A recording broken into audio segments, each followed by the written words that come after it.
क्या आपने कभी सुना है किसी ऐसे ऋषि के बारे में जिसने माता पार्वती की पूजा करने से मना कर दिया था?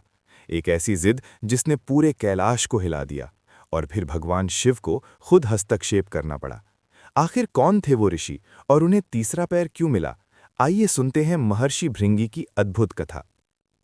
कृपया लाइक और सब्सक्राइब जरूर करें। प्राचीन समय में एक महान तपस्वी थे, भृंगी ऋषि। वे भगवान शिव के परम भक्त माने जाते थे। उनका जीवन तपस्या, ध्यान और शिव नाम के जप में बीतता था। उनका विश्वास था कि संसार में यदि कोई सर्वोच्च है तो केवल भगवान शिव हैं। वे दिन रात उन्हीं की आराधना करते और मानते थे कि बाकी सभी शक्तियां शिव से ही उत्पन्न होती हैं, इसलिए अलग से उनकी पूजा आवश्यक नहीं है। समय के साथ उनकी भक्ति इतनी कठोर हो गई कि उसमें थोड़ी जिद और अहंकार भी शामिल होने लगा, लेकिन उन्हें इसका आभास नहीं हुआ। एक दिन कैलाश पर्वत पर भव्य उत्सव आयोजित हुआ। देवता, ऋषि, गंधर्व और सिद्ध सभी शिव और माता पार्वती की संयुक्त पूजा करने के लिए एकत्र हुए। पूरा वातावरण दिव्य प्रकाश, मंत्रों की ध्वनि और संगीत से भर गया। सभी भक्त दोनों को साथ देखकर प्रणाम कर रहे थे, क्योंकि शिव और शक्ति को एक माना जाता है। उसी समय भृंगी ऋषि भी वहां पहुंचे। उन्होंने भगवान शिव को तो गहरा प्रणाम किया, लेकिन माता पार्वती की ओर देखा तक नहीं। देवताओं ने ये देखा पर मौन रहे।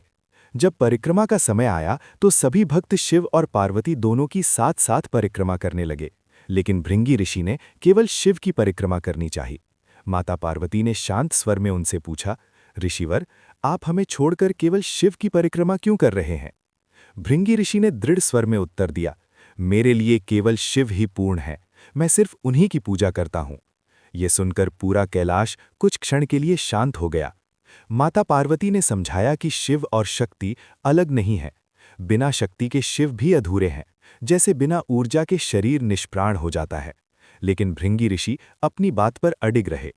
तब माता पार्वती ने भगवान शिव के साथ एकाकार होकर अर्धनारीश्वर रूप धारण कर लिया, आधा शरीर शिव का और आधा शक्ति का। ये संदेश स्पष्ट था कि दोनों एक ही सत्य के दो रूप हैं। इसके बाद भी भृंगी ऋषि नहीं माने। उन्होंने एक सूक्ष्म भौरे का रूप धारण किया और अर्धनारीश्वर के बीच से निकलकर केवल शिव की परिक्रमा करने लगे। ये देखकर माता पार्वती को गहरा दुख हुआ। उन्हें लगा कि ये शक्ति और स्त्री तत्व का अपमान है। माता पार्वती ने अपनी दिव्य शक्ति से भृंगी ऋषि के शरीर से ऊर्जा वापस ले ली, क्योंकि शरीर में शक्ति का ही निवास माना जाता है।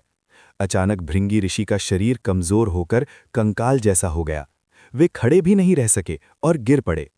पूरा कैलाश मौन हो गया।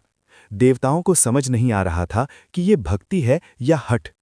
भगवान शिव ने अपने भक्त को इस अवस्था में देखा तो उनका हृदय दया से भर गया।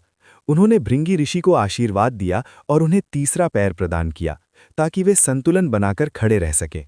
अब भृंगी ऋषि फिर से चलने लगे, लेकिन इस घटना ने उनके मन को भीतर तक बदल दिया। धीरे धीरे उन्हें समझ आया कि बिना शक्ति के शरीर अधूरा है और बिना सम्मान के भक्ति भी अपूर्ण है। उन्होंने माता पार्वती के चरणों में झुककर क्षमा मांगी।